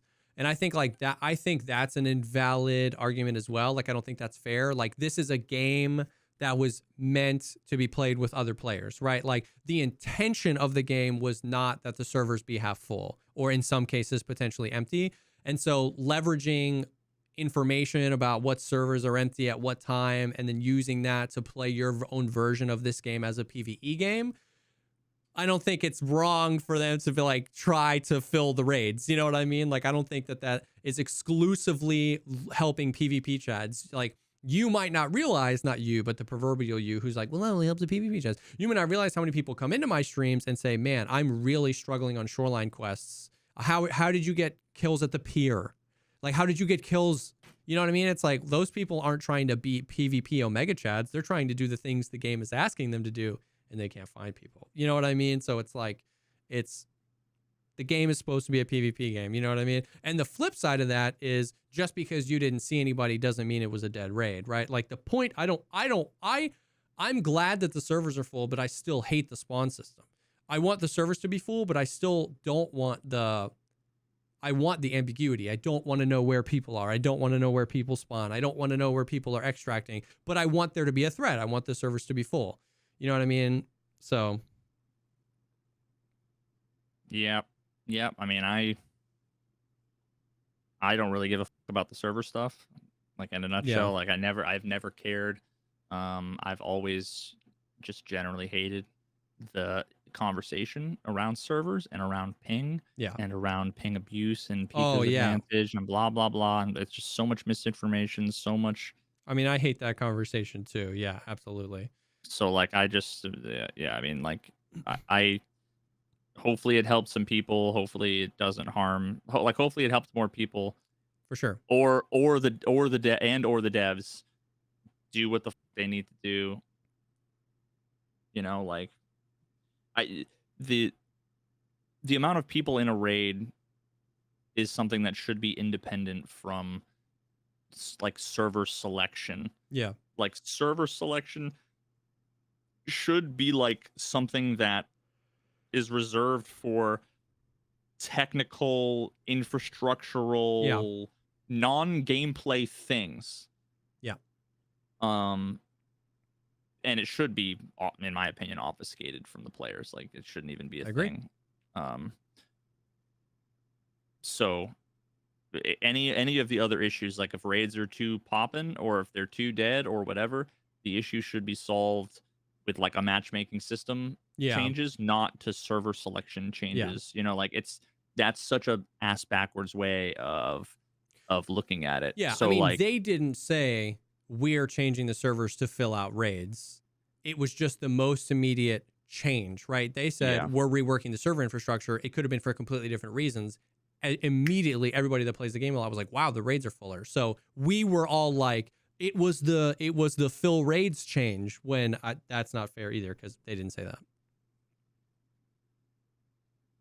Yeah, I wonder. I need to like run in my head how exactly, because there's a lot of variables. There's like the server selection, there's the time of day, There's the frequency at which people enter Mm-hmm. raids. There's the logic around the matchmaking, right? Like if you like just walking through like totally like stupid from scratch, Yeah. the logic about a matchmaking system. You enter the queue and it says, okay, there's a person connecting to server 1. Let's see, is there anybody else connecting to server 1? Let's put them in like Q1. Yeah. They get put in a line, right? Like imagine a bank. Yeah. Where the tellers all come in, but it's all dynamic. Yeah. Right? So like one person gets in line, what they're not going to do is say, cool, you go into that raid and start the raid, go. You're going to sit and it's going to say matchmaking, because it's going to, part of what it's doing is it's going to look to see if there's anybody else in the queue in the same region at the same time. Yeah. But then also there has to be logic around, all right, let's wait and see. Okay, we have 2 people. Cool. Maybe that's the threshold to say, okay, well now the bus is leaving in 90 seconds. Yeah. Maybe it takes 4 people. Maybe it takes 3. Yeah. Some people have said, Nikita has said you can never be in a raid by yourself. I think there is compelling evidence for where I would say that it might not have always been the truth all the time, always, right? Like I might get into like a night factory raid trying to do a quest where it's like none of the doors were open. I heard nothing. Yeah. Everything was locked. I spawned in near the exit and like didn't leave the area. So like I would have heard someone go out gate 3, whatever. Yeah. But there's still a chance that someone was in the raid somehow. And it's also the chance that Nikita wasn't lying, but there was just a bug. Yes. Right? Like that maybe like the logic, just like the whole scavs don't aim at your legs. They don't aim at your legs, but they hit your legs because there's a bug. Yep. So it could have been something like that, right? But so at some point they have to look for people, and then they have to decide when it's like a bus filling up. When is the bus going to leave? Yep. At some point, sometimes the bus will stay there for a short period of time because there's stragglers that come in right at the end, right? Mm-hmm. What you don't want is to have a bus come, one person walk on, and then have the bus wait 90 seconds and then leave, and then have 2 people show up at 91 seconds and be like, what the f-? And then have to wait for another bus, because there's limited buses. There's limited bus drivers, i.e. servers in this example. So really what you kind of need to do, I think, is, if you're like a smart indie developer, what you're going to do is just come up with some arbitrary rules. Like, just make sure there's at least 3 minimum people. Have them wait as long as it takes until you get 3, and then the bus can go. But then you might find out that like the average, after 90 seconds is 3, but after 96 seconds is 5. Like the 2 people are always showing up at this interval, right? Because obviously if you think people are coming at a semi-random but semi-regular, 3 seconds, 5 seconds, 7 seconds, 4 seconds, 3 seconds, 7. There's like an average where it's like if you wait 4, you're going to end up with only 2 people a raid. If you wait 6, you're going to end up with 4. Yeah. So they can figure out what the best timing is, the most and then hard code timing. that in. But then also, if the more sophisticated you get, you make that all dynamic, and you make it smart, and you make it, know this time of day in this region. You make it all dynamic. You spin up servers as they come. When it's popping, it says, okay, we're going to wait 90 seconds for 12. Oh, we got 12.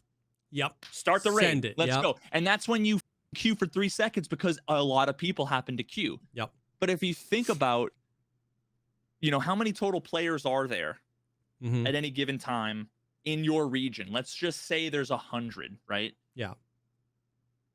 If there's 100 players in like a 3-hour period, you are going to maybe do like 2 or 3 raids in a 3-hour period. So you have to think about, well, that means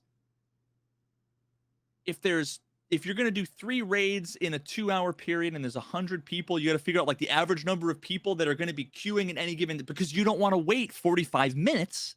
Yep. So there's some logic around like how long you wait, how many people per server, whatever that, again, I don't know. I just don't know. But it seems like it would make sense to me if their idea was to dynamically turn off and on servers, that would make sense that there are more people in, right? Because like if that's what they were doing, if you're only connected to Miami 2, you know what I mean? You're just going to connect to Miami 2. But if they wanted to be like, if they're like, man, there's not enough load on East Coast, we have 3 servers in Miami, let's spin down 2 of them. but they can't do that if you're only selected, Yeah. So now if you're regionally and it's like, let's spin down Miami 2, Atlanta 3, and this, well, now there's less bus drivers to accommodate the fact that there are less players and the raids, the buses are fuller, but they can't do that if people select their own servers. So by regionalizing one bus stop now serves 100 blocks instead of 3 blocks. Yeah, so exactly. you're just gonna have more people showing up at any given time to that bus stop. It's not more people playing Tarkov, it's there are less raids, and so there are more people in those raids.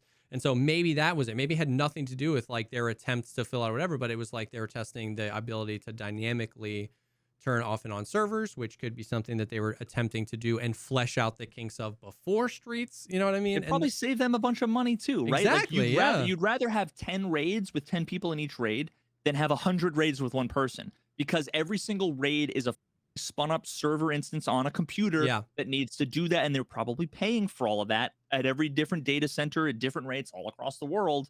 Not that they'd like need to pinch pennies, but like, listen, if you're running a business, for sure, why would you not try to optimize? Or if you're in a place of the world where you think it would be nice to have more servers, then them saving money on their server infrastructure by being able to optimize other parts of the world might mean that they can then open up more servers in parts of the world that need it. Maybe we don't need 7 Miami servers, but maybe you do need a few more OCE servers. You know what I mean?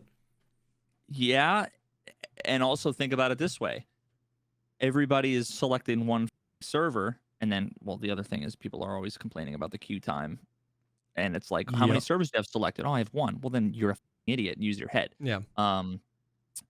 But if Streets is going to have 600 people or whatever they're saying in the raid, if they really want to test out that ability and actually fill the raids up on, I mean, if you think Shoreline is a dead raid, what about, I mean, if you think Reserve is a dead raid because everybody either went underground or nobody went underground, I mean, if there are dead factory raids, and that is like you can reach out and touch every PMC as soon as you spawn, think about how big Streets is and how many people they want on it. There's going to be 2 people on like a fucking city. It's going to be like I Am Legend. You're going to assume you're the only human being alive, you know? Everybody's going to be Will Smith. Yep. God, you can't even Will Smith got canceled. And the you dog, can't even, we can't have nice things. So I can't have nice things. Everybody's going and getting canceled. So like as per usual, they didn't explicitly state their intention for the change. So the change happened. The very first thing we see as a result of the change becomes the reason that changed. So people are like, oh, they did the change so the raids can be full. There are some legitimate negatives for people. Some of those negatives were immediately addressed. Some of those negatives maybe will hopefully be addressed in the future. There seem to be some immediate positives as well. And we don't know if any of those positive or negatives were the main reason for the thing. So we'll just see. But it's something that happened. And I agree. Honestly, the less people can talk about servers, the better. So regionalizing them, I think, will help a little bit with that. You know what I mean? Because less people can talk about, insert in brackets here, anything they don't know about. True. The better. Servers. True. Is one of them. And then other than that, we did get, so last week we talked a little bit about a Q&A that Nikita did, and then but we got the actual full question and answer list translation. It was the Girls of Tarkov podcast, which is obviously a Russian podcast that some ladies do, and they translated it. So it was interesting. There were some like interesting tidbits in here about Streets. And he was saying like, basically, all right, so I'll read excerpts. I'm not going to read the whole thing. It said there will be, the city itself is quite large. We designed it in such a way that we could gradually expand Streets of Tarkov. The first iteration will be the part of the location that's closer to the center without suburbs. So suburbs was a map on the map, and suburbs got absorbed by Streets. Initially, the suburbs were planned to be a separate location, but we decided to move it into Streets. At the moment, the key task is to make the main city. It will be the large part where some buildings will be closed, most of it will be open. Ambitious task, yada, yada, yada. He said multiple times, we pay special attention to optimizing the location itself so the players have the same or better than Lighthouse. So Lighthouse has been optimized a ton. It's obviously still one of the worst running maps, but like It's a lot better than when it first came in. And so I think he's trying to say that it's not going to be another Lighthouse, where like they're trying to make sure that on every system they can, you get the same frames you get on Lighthouse or better. Listen, I'm not saying that that's going to happen. I'm just saying that's what he's saying. And then in some of those, he said there'll be many points of interest bases, patrols, for example, within one house and the surrounding streets, we already need a minimum of 15 scavs, and that's only one house of many. All this requires implementation that will allow us to place up to 100 entities, players, and NPCs at a time in the first iteration. I don't know. So basically, the thing there was like that it's interesting hearing them saying they're basically starting with the middle of streets and expanding out, and that there will be like suburbs will be like kind of an outward suburb of that, which I think is pretty cool. Yeah, they're using middle out compression. Middle out compression. Speaking of, did you know I played Tarkov with Thomas Middleditch? Yes, I do remember that. I remember watching that and being super jealous. I see him stream sometimes because I followed him that day. Yeah. Yeah, I wish I still had the footage. I deleted it because I needed hard drive space. So now there's like no proof. I'm your proof. I remember. Yeah, well, you're a paid actor. That's true. Nobody's gonna believe you. He said no bosses in the first iteration. He talked a little bit about the BTR. Remember that trailer where like the Nada tank shows up? He was saying that like that's not going to be in the first iteration, but the player will have the ability to pay for a ride, and for an extra fee, you'll also be able to use the turret. So I think it's going to be like the train in the Warzone. Pay for a ride? What do you have to buy carnival tickets? What do you mean on the tank? Yep. So I think it's going to be like the train in Warzone that basically just circles the map nonstop. And so if it comes up, you can like pay a certain amount and hop in if you just want to use it to get to a certain part of streets. Or for an extra fee, you can just sit up top on the gun and hope you find somebody. Which I think is sick. I think that's kind of dope. Basically, to like summarize a lot of the street stuff, it seems like they really are, once again, who knows, whatever, I'm just saying, it seems like they really are trying to take the optimization seriously. And instead of forcing in a bunch of the crazy features that they wanted to eventually get into streets, that they're saying, hey, we're just going to try and get streets up live and optimized, and then we'll put the bosses in, and then we'll put the BTR in, and then we'll put the like destructible environments in, like, but first we want to make sure that like we can push it live and it be stable, which honestly I think is the smart thing to do. He talked about the destructible environments that we saw in that trailer, but that's largely just like very specific places that will give you those context clues, like the walls all cracked up, you know what I mean? And you can throw a grenade at it, or he said you can put a landmine. I actually don't give a about the destructible environments. What I do care about though is, something I hadn't noticed until, I don't know what I was, I think I like accidentally had auto playing like new videos or something, and then ended up woke up halfway through like a nice guy video. Because I don't explicitly, like, his videos are great. Yeah. I just never explicitly like click on Tarkov videos these days. But there was like a clip where like a PMC walked past like a basketball and it like kicked the ball. Oh yeah. And now I'm just like, I just want to play offline mode soccer. I want to play like soccer. That's literally all I care about. The destructible environment. I mean, like, I only say that because like the destructible environment is like the dynamic environments where it's not just JPEGs of junk around. Like you can actually move some of this. Yeah. So I'm just gonna do like soccer fight club. Hell yeah, dude. Yeah. He talked a little bit about like labs, saying that like the question was, will the lab location no longer be on the map at the main menu? And he said yes. I don't think he means in this first iteration, because I don't think we're getting map to map travel, but he was just confirming again that like you won't be able to queue into labs on your own. Which brings up a lot of questions. They asked a little bit, he didn't really answer, about like, what does labs look like then? Like if you say you go on streets and you're the only person on streets that wants to go labs, and you go into labs, is it then generating another server? Is it a dynamic server that people can infill and exfil from whenever they want? Are you then just put into a server where a bunch of other people that are playing streets go into labs? Like, lots of questions there. But he didn't answer any of them. He said there will be sniper scavs on the roofs of some of the buildings. And that he said we'll be able to get access to some roofs, of the buildings, but not all. He kind of went on a little tangent talking about how like you're not going to be able to go into every room in every building in all of Streets of Tarkov. Like we're trying to go with like our level of in-depth and realism and being able to touch all these places, but he was like, it's just not feasible to just go in every room in every building and every skyscraper on every floor. And I was like, yeah, that's fine. I don't really expect that. Yeah, because every room, it's going to be like, I mean, even dorms is too many.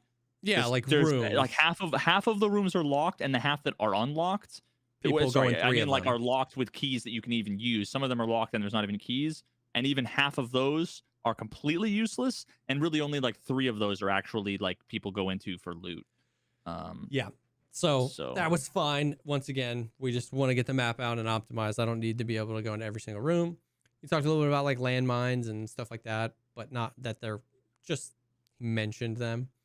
There was a question about the arena. Can you share with us the state of the arena? He said, again, it's going very well. Everything is going to schedule.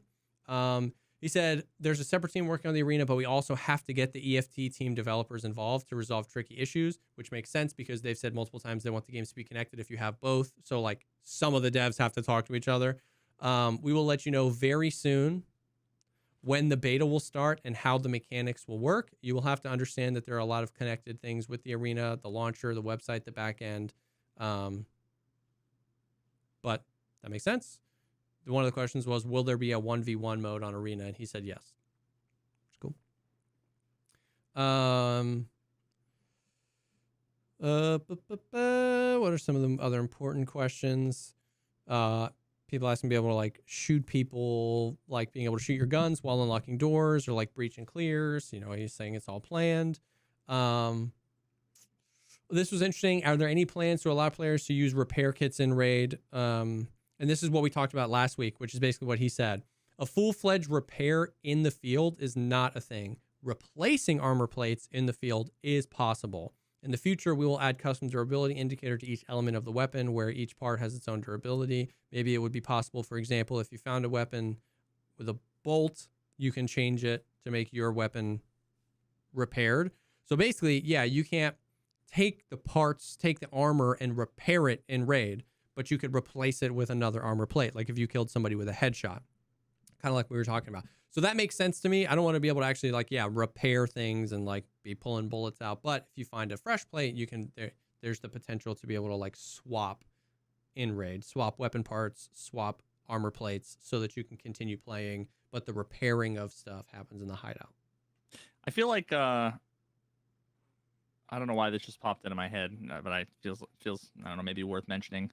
Maybe this is what they're planning. I don't know, but never really thought much about the whole like weapon repairing system stuff until you just explained that. Where I don't know, it feels to me like every gun should have like 2 moving parts on it that have their own like durability. Yeah. And then also maybe potentially, like kind of like a meta property that is like lubricated or something, where that like even if you have brand new parts, if it's not lubricated, that's how you get like capped at like 90, but you can't, when you repair it, it's like 89, 85. You know how like whereas I think if you have a gun that's put 8 billion rounds through it, but you put a new spring, a new bolt in it, and you lubricate it, it should be 100%. Yeah. I almost feel like, you know, in raid, without the ability to like take the gun apart, which I think in the future, if you had like a weapon repair kit, then if you've got 10 minutes, then you should be able to strip the gun, clean it, put it back together, replace it with a new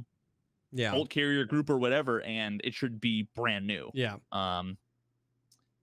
But yeah, but I do kind of like the idea of, and of having like those parts, and maybe those parts. Oh, see, this is all interesting. If the game, if it wasn't like a looter shooter where you lost your, like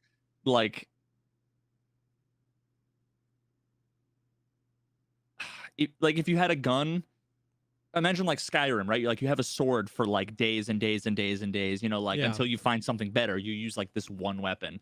It makes sense to like to have all these longer term things where it's like you might have to repair it multiple times, replace different parts. But when on average you're gonna keep a thing for one raid, the more I think about all of the whole repairing mechanics and all that stuff, it just makes less sense. Well, that's why I like the direction he was saying of instead of repairing, replacing.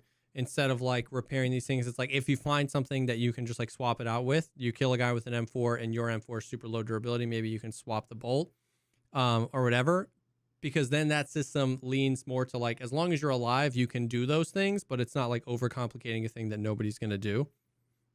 Armor is a great thing because like being able to swap out plates is awesome, and then being able to take them back, because certain plates, like the class 5 killa plates, they repair really well. So you'd want to take them out, put them in your bag so that you could take them back to your hideout and repair them. But you're not pulling out a hammer in the raid. You know what I mean? It's like you just swapped it out. So that seems like it makes sense to me.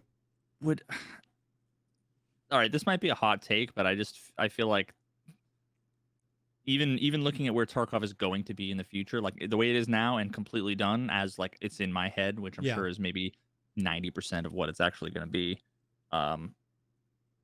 I just feel like weapon durability could just go away. Yeah, no, I agree. I'd be fine if like every gun had a set percentage chance to malfunction. I think there's value in that. Yeah. Because it adds a little tiny bit of randomness where, you know, or maybe it's determined by, you know, if you're shooting a 75 round drum super long, it's more likely to malfunction. If you have a big magazine, because that's true that a lot of those, you know, off-brand high cap mags, they don't feed as well and they're less reliable. So then there's a trade-off around like, I agree. There's a little bit extra weight, there's a little bit handling penalty, and there's the potential to chance to malfunction, which balances everybody carrying around an LMG with 1 million bullets all the time, right? Like you need those balancing.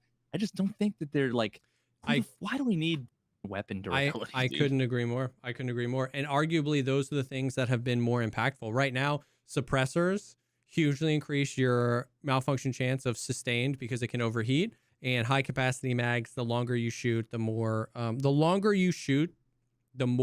durability.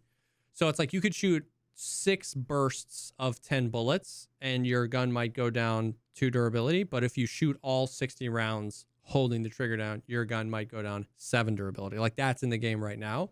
And though I would completely agree, like those things are far more effective at communicating that realism of weapon durability than weapon durability, because weapon durability, it's like, it's just arbitrarily like, because like the weapon durability in the game should be on a scale of 1 to 10, not 1 to 100, because nothing ever gets below 90%. As soon as it gets down to 95%, if you realize that you just replace the gun, you know what I mean? It's like, it doesn't go to below 90. The scavs have 20s and nobody ever uses them. You know what I mean? So it's like, I completely agree that to translate that, I would much rather them just invest more in like exactly certain magazines, maybe certain barrel lengths, suppressors, those types of things can just % chance to malfunction. So you might build a really heavy, really high capacity mag, suppressed gun, and you know that all these things added together means you have an 11% chance of malfunctioning.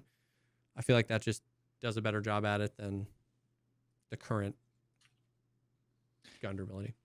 Yeah, I mean, to me, it's like caring about the durability of my gun in Tarkov's. It makes me, it's like stressing out about a rental car.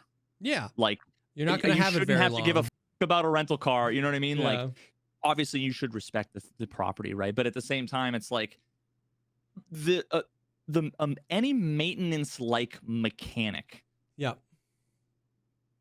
it's only like valuable in the long term, right? Like you want to take care of your but if it's going to be your for on average less than 1 raid, on average half a raid, then like the long term taking care of your thing and maintaining a thing, I don't know, it seems just like a pointless like a pointless sort of system.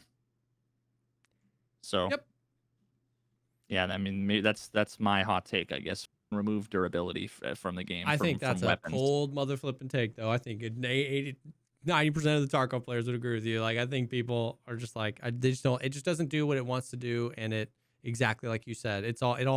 All the gear seems rented anyway. Like the guns, you're just not going to have them very long. If you have the ability to multiple times a day survive 10 to 12 raids on a single gun, then you can afford just buying another gun when you die. It's not like you're like, oh my God, that was my only mutant. You know what I mean? Yeah. What would you think the average? Someone just asked this. What do you think the average survival rate is? My guess is 30%. If we're including every single player in the game that plays, my like semi-regularly, I would absolutely put it at like 30 to 40%. Man, actually no, 30. I would say like 25 to 35% probably. I in the last I would say 2 years, I'm like 33%. Yeah. Now I would say that I'm probably like slightly better than the average player just because I have so much time. But I also play in a way that is not optimal for surviving. I will go after every fight. I don't care if I have the quest item in my bag, you know, like, because that's what I enjoy. I enjoy fights more than I enjoy survival. So I know there are a lot of people that are gonna be like, what? Mine's 60%, mine's 70%. And I go after every single fight. I'm a Giga Chat. Okay, well, fine. Yeah. But you're not the average. Yeah. You're telling me that because you think it's impressive, and you think it's impressive because you think it's not the average. So shut up, because we're talking about the average. Yeah, and there's two types of people that are saying that.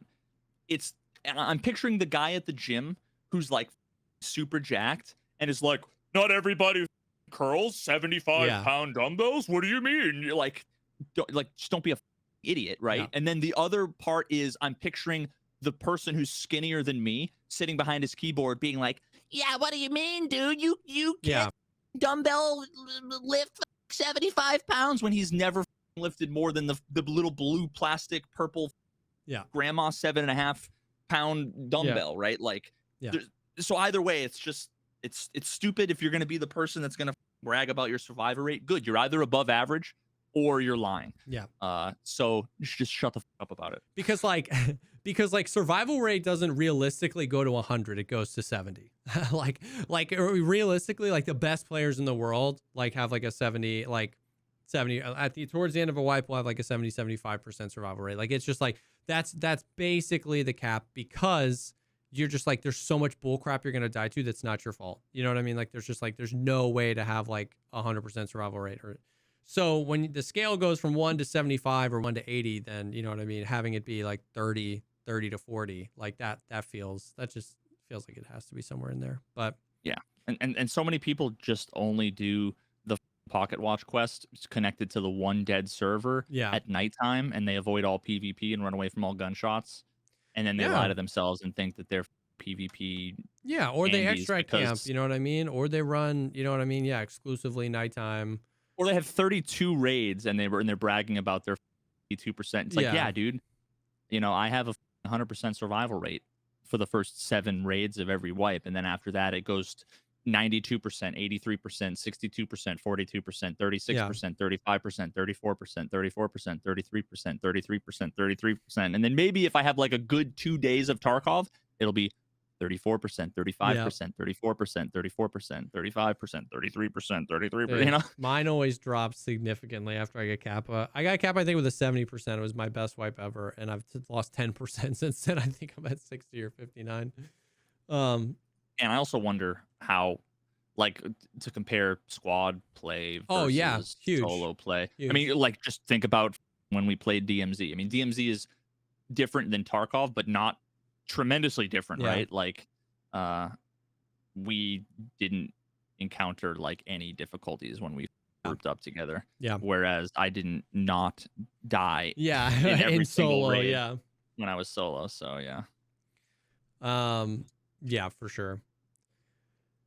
Some questions were asked about like after action, getting more information. He confirmed, you know, will we see feedback on reports of suspicious players? And he said, yeah, they're working on it. So, being able to be like, hey, the person you reported was banned. They talked a lot about the events, which is really interesting because like he was saying, this is Nikita's response. This is a good one to read. Cause like, what was your favorite event that you did? Do you like them to be more hardcore or relaxed? And he said, I, of course, love the hardcore. I love when people struggle, when the event entices you, not just a farming thing, but an event where people realize when they're in it, they have to give it all they've got. I don't really like simple events that change some parameters and don't fundamentally move the gameplay, but when they are necessary, not everyone can participate in hardcore events. A lot of new players come in and think, all right, cool, let's play. And then there's hell going on. Scavs are attacking everyone. Bosses are running around with sights, and the new player thinks, where the heck am I? And I was like, man, that's just so funny because it shows you that he's like, with the events, he's in like dream world. He's like, it would be so cool if new players came in and they'd be like, whoa, what is this? But the reality is you just get shot in the face from 900 yards away and you don't have time to think, this seems different. You're just dead. Or you don't even know it's different. You think that's the game and then you never come back and play again. Yeah, exactly. You know what I mean? Or like you didn't realize that you know what I mean? You didn't know there was a Santa, so you didn't realize you just tanked your scav karma. You didn't know you were intoxicated because when have you been before and you just die of starvation? You know what I mean? So it's like, it was interesting to see like he's so in the dream world of like, which I get. I totally get that. But it's just like so often not how it gets translated. Well, yeah, and it's also, I mean, like I almost never agree with anybody when they say because Nikita doesn't play his game, because I think that's almost always disingenuous, douchey comment. But in this kind of context is where that kind of idea sort of begins to make a little bit of sense, because some of these events would be amazing in a perfect world, in a perfect game. Yeah. But when half of the raids you deal with all of the issues that I don't even need to, desync cheaters, lag, stuttering, audio, broken AI, stupid, to add on all of these other things, it's literally salt in an open wound. Exactly. When all Nikita's thinking about is how much he loves salt on his favorite pasta dish. And it's like, dog, you don't like, you're not thinking about it in the right context, right?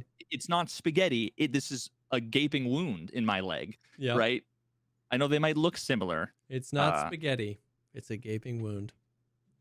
No, I mean, I completely agree. And that's exactly what you said it more eloquently, but that's exactly what I was trying to say. It's like he sees these things in a vacuum and it through the lens of a completed and perfect Tarkov, and adding a little bit of extra pressure, add a little bit of extra tension and stress is a good thing. But when what we have is so busted and broken, it's just, he ended the quote by saying events should be vivid, memorable, and short. Which I find to be interesting. Like my sex life.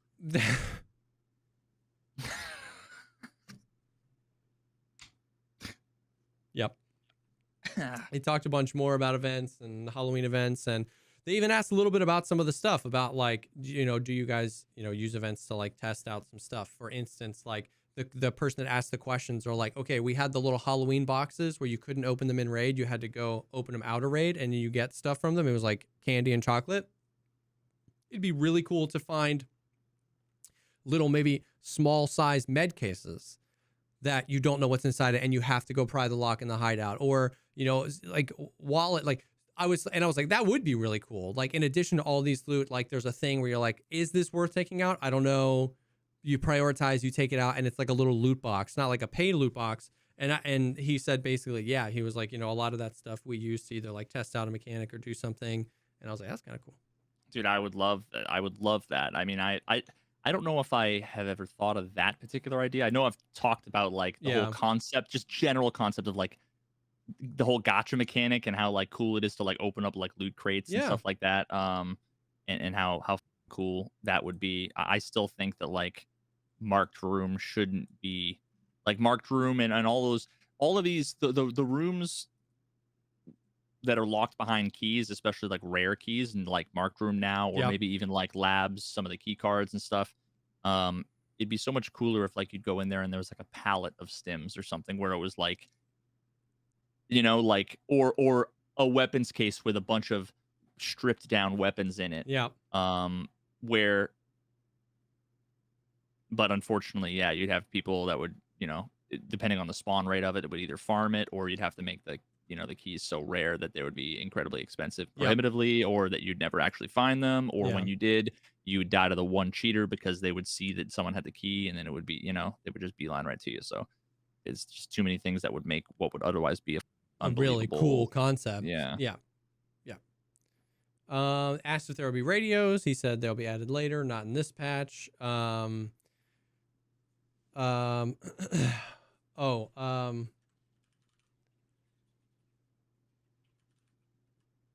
Okay, so this was a question that made me kind of very sad. In an earlier podcast, it was said that there would be a redesign of the lighting. Are you planning on decreasing shadows, or basically like what are you doing? And then the question got weird, having to redo the entire lighting, expanding settings of post effects so the players have the opportunity to adjust the shadows on their own. So basically, the question was from a place of like, if you guys can't do it, can you give us control over some of this stuff? And he was saying like self-adjusted lighting would definitely will happen. It's either the same for everyone or nothing. Definitely will or won't. Won't. He said it's the same for everybody, always. But he said changes in graphics in the future will affect many aspects, including shadows. Work is already underway. We're making various adjustments, but we're not adding it to the game yet. Which just makes me so sad because the lighting needs so much work. I mean, glad to hear that work is underway, whatever that means. But like, I was Gib. This is cool stuff right here. What overall changes are waiting for us with the new wipe? What co-op features will be added in the new patch? He said there will be a lot of adjustments like weather, bot settings, and cool new systems like being able to spawn in and have everybody have like 1 HP. That was like an example where, so like, dude, weather, thank God I can choose the weather in offline mode. I want to kiss Nikita on the mouth. But it's cool that they're like messing with some of that stuff too, like the amount of bots. Hopefully that means that in offline co-op we can turn off bots, because that's something that's been super annoying. And then actually being able to like adjust the health of people, which could be good for memes and could be good for potentially testing as well, if that goes both ways. You know what I mean? So that's kind of cool. Settings for content creation will also be added in the future as well. So it kind of sounds like we might not be getting like free cam and stuff like that in this patch, but it's still the plan and they're still working on it. That's pretty cool. This was a super weird one, bro. Will there be a hardcore mode? For example, turning on a checkbox in the main menu and you won't have access to the flea market. It is planned.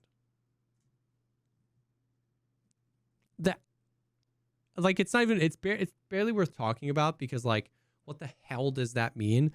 Like, Tarkov is hardcore mode. If you want to do a hardcore account where you don't use the flea market, don't use the flea market. What's the point of the checkbox other than to screenshot it to show to your friends? Exactly. Unless the implication was that there would be an entire, by checking that box as you enter into separate servers, which seems like a lot of work. Yeah, let's now split up the player base after we just consolidated the player base. So I don't know, that I feel like there was context missing there, but the only answer we have is it is planned. This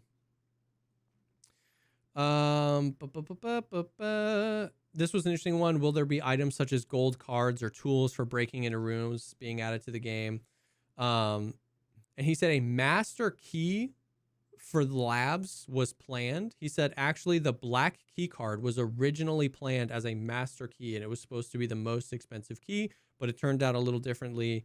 The black key card will be changed in the future, which is interesting. I want them to just make a skeleton key that's just an actual legitimate, just dangly like skeleton keychain. Yeah. You can hang it off your gun. Yeah. Watch him jingle jangle. Oh yeah, dude, like charms. Yeah. Dude, also like imagine if you could paint your gun like orange. Dude, like hell yeah, orange. Bro. I want to draw a big fat dick right across my SA-58. I mean, I would rather put a giant dick sticker. Stickers, that would be cool. Yeah, I would, as long as they're like holographic. If TSM. I could use the sticker, then I could use the Hello Kitty paint, and then that's a win-win because I get both. Yeah, true. I think they should just. Did you ever play Mario Paint? Mm-hmm. Back in the day, they must have an API, right? Wait, I don't know how APIs work. I was told you had exclusive access to the Mario Paint. No. That was the Super Mario 65. Oh, gotcha. Yeah. Understood. Yeah. Will it be possible to add a queue for crafting things and the ability to cancel crafts? Basically, the answer was no. He said, we do have that skill in the game, and it's freaking elite crafting, which 7 people have ever gotten in their life. I've thought about a queue, but this mechanic should force you to return. When we have an app in which it will be possible to start crafts, it'll be more interesting. So he referenced the app, by the way. Oh, what the app that I have that I definitely did Yeah. that it's already done that I've been working on that Yeah. I've been paid for. The queue is simple. It makes life easier, and the app will not be simple. When you install the app, you can only see your profile. If you want to manage something, earn it. Direct quote. And all of this will take time. You will need to unlock it in the game as well. I have no idea what the answer to that question was, but basically, Wait, what the no, fuck? you're not going to be able to queue up graphs. Lamau. I think that was a basically long-winded Russian way to say get good. Oh. Okay. Bu- bu- bu- bu- bu- bu. What about looting big crates, containers? Would you consider? Oh, mother Language. I know. I'm sorry. Like using a crowbar to break into cars or glove boxes. He said not out of the picture, or maybe for doors too. So they're still considering being able to like bust down doors. Having the ability to permanently assign the position of certain items in your stash. Yes, he said basically there's a task. I've seen it appear somewhere. It was fully described and it looked like it was being worked on. I'm wondering if it'll make it into this patch or not. There are several types of blocks for it, a block for movement and others. A lot of features were already made, but they didn't make it into the last patch. So understandable he doesn't know the status of every single card in the entire company, but he has been aware of that and it seemed like it was making a lot of headway on it previously. So maybe that'll come soon. That'll be great for stash organization, quality of life feature people have been wanting for a really long time. That's pretty much it. Wow.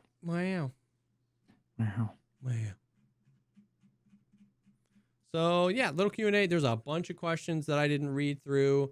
A lot of them weren't like crazy questions. I think it's hard because like when these things happen, a lot of people freak out and they're like, oh, who lets these people ask these stupid questions? Some of the questions were a little crazy, but I think that's also a little unfair too, because like a lot of times these are just like podcasts. Like I think the Girls of Tarkov is just a podcast where like those girls talk about Tarkov and they do it maybe weekly or bi-weekly or whatever. And then like they invite Nikita and sometimes he comes on. And so like the setting isn't let's think of the most appropriate questions and get as much information out of Nikita. The setting is a conversation and then they get transcribed and put on the forum and it's presented like official information and then people read through it and they're like, one of the questions I didn't answer was, would you consider adding a grappling hook? And people are like, what? But it's like, it's weird because like if I was talking to Nikita, I just like, what's the translation error? If we're just like memeing around, like you and me talk all the time about like, oh, you know, what if they had this? What if they did this? And we'll like run through the rabbit hole of an idea, even if we think the idea is kind of dumb. You know what I mean? So it's like, it's hard because I wish there was a more standard forum where like they would do polls and figure out things that the community wants to know about and then release and then have Nikita do like a weird Q&A based on those questions, because I feel like it's a little bit unfair to just be like, the Girls of Tarkov podcast, why didn't you know what's important to me? Why did you spend time talking about these other things? It's like they're just chilling. They're just vibing with Nikita and they're asking him whatever that comes to the top of their head. They should just have a Reddit thread. But I wish they post and then have people and then people post questions and upvote and then they just read them in descending order. No, exactly. But that's what I'm saying is that like I wish, because anybody that does an interview with him, everybody says that interviewer did a terrible job. And it's because there is no centralized location to basically, like a Reddit thread would be great because stuff could get upvoted. There is no centralized location to kind of get a cursory gauge of what the community at large is concerned about. And then they could directly address those things, even if directly addressing it is, we don't want to talk about that yet.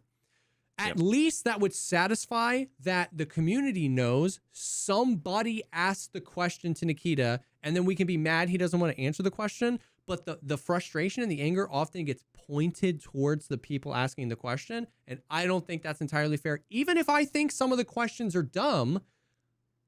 So like, I don't like that. I'm starting to not like that he just pops up in podcasts and hangs out with people. I'm starting to think that if they want to like post this stuff to the forums and like post this information, it needs to be a more centralized, like this is a time set aside for the devs to communicate with the audience and not just like hijacking a thing and then it becoming something it's not and then people becoming frustrated. I don't think that's necessarily fair.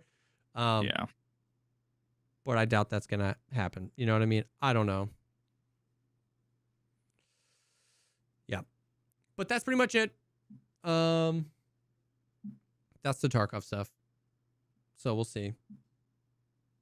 Nothing in the Q&A that was released this morning made me think that they were like not going to get the patch out by the end of the year. That doesn't mean they will, but it basically, it's just another opportunity for them to be like, hey, it might not happen, but they didn't. You know what I mean? So hopefully that means confidence, but we'll see.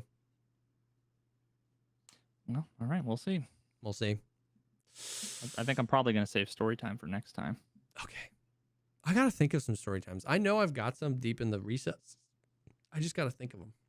Yeah, I got a few. I know I have a few more. I have too many like little ones that aren't even worth story time. Like the time that I was at the pool and my dad was like doing the whole like throw you up in the air out of the pool kind of thing, and then he threw me up in the air and I went flying in the air and my bathing suit stayed in the water. Oh, nice. And I had never, basically, I was. You've never been to a pool since? Have you? Well, no. I mean, yeah. I mean, that was the, yeah. In like movies where like Max Payne, where it's like bullet time? Yeah. That I experienced bullet time where it was just like looking down, You're seeing just, my little like 7-year-old above the world. ding-a-ling just floating there. Everybody, there's 100 onlookers, all like normally, there's people playing with this like devil sticks and a bunch of old ladies reading over there and people eating ice cream cones, and somehow they're all just staring directly at my in little memory. fucking You were like wing. 30 feet. I was like, I was in the air for like 10 minutes. Dude. Yeah, everybody saw in full 4K exposed. Damn. My little wing wang. Yeah, I remember in that. 8K. Yeah. That's my mini story time. Story time junior. Story time blitz. I like that. I like that. Yeah. I like that a lot. But yeah. Thank you guys so much for hanging. It's weird, dude. I was like, bro, are we doing the podcast again already? But I was like, oh, we did it on Sunday. Like we did it super late. Yeah. So we did 2 in like 4 days. But thank you guys for hanging. This will be live on Sunday. Maybe we'll get some new news this weekend. Maybe we'll get a new event. I don't know. We'll talk about that next weekend. But Tarkov stuff, kind of the same. Yeah, but we'll see. Thank you guys for hanging. Thank you for being here. Thank you for being a part. Yeah,